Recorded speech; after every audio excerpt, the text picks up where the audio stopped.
Well, welcome back to Calibre Mining's a channel building long-term sustainable value for shareholders. We've got this backdrop of gold sustaining well over $2,000 an ounce. We've got a lot from the production guidance, and we're going to get some updates on a recent $100 million in financing here. And joining us to discuss, we have obviously Ryan King, the Senior Vice President. Welcome back, sir. Thank you. Thanks. Nice to be back. And again, to your point, nice to have the backdrop of gold continuously going up. Definitely working towards your favor here, and it's nice to see your stock slowly trickling to the upside. But I want to get into this because, I mean, you guys have just what I would call execution excellence. You exceeded the high end of your 2023 production guidance, increasing gold production in 2024 to 275K to 300K, and delivered your basic fourth consecutive year of mineral reserve growth. Do you want to just kind of highlight some of this? Absolutely. I mean, when we look at the asset bases that we currently have, Nicaragua, and we look at our hub and spoke operating strategy, that has worked out incredibly well for the business. Year over year, we have demonstrated, I think it's about a 28% annualized growth rate. So it is a great place to do business, solid infrastructure, great workforce, solid mining legislation. So we can go from permit to plant in about 12 to 18 months. This is what has allowed us to continuously grow.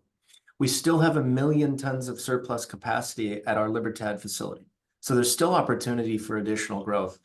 And we have generated very good operating cash flow and free cash flow after all the investments into the business, which allowed us to do this transformational transaction with Marathon Gold to advance the Valentine Gold Project to be a gold producer in our portfolio, which is going to be about 195,000 ounces a year for the feasibility study.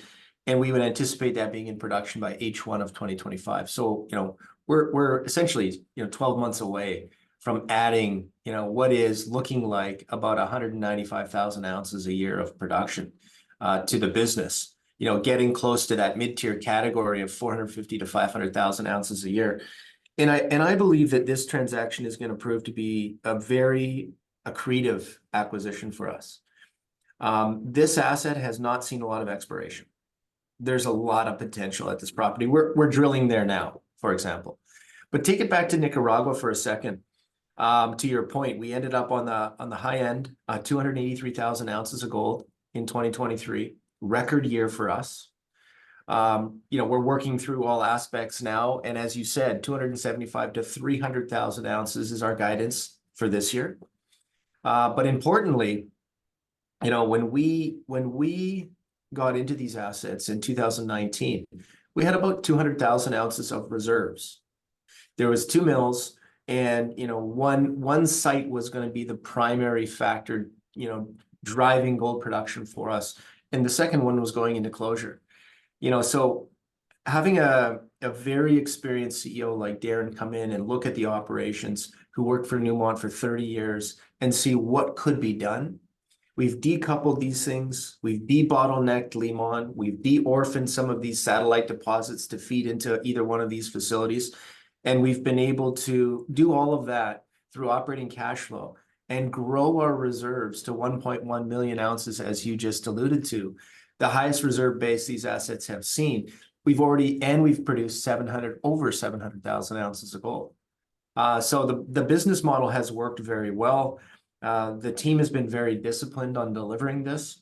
And now we're presented an opportunity with Valentine such that we can significantly diversify the portfolio. We're getting a significant amount of incoming interest from institutions on the product now because of the 17 quarters of delivery and the increase in the reserves. And I think there's still a lot of opportunity in front of us.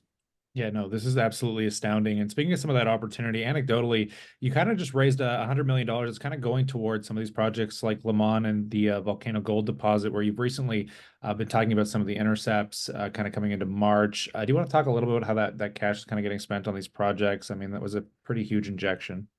Yeah, no, look, of course, we just closed the deal with Marathon at the end of January, right? We took the keys then, and we've been spending a lot of time focused on Valentine. We're working through that project now.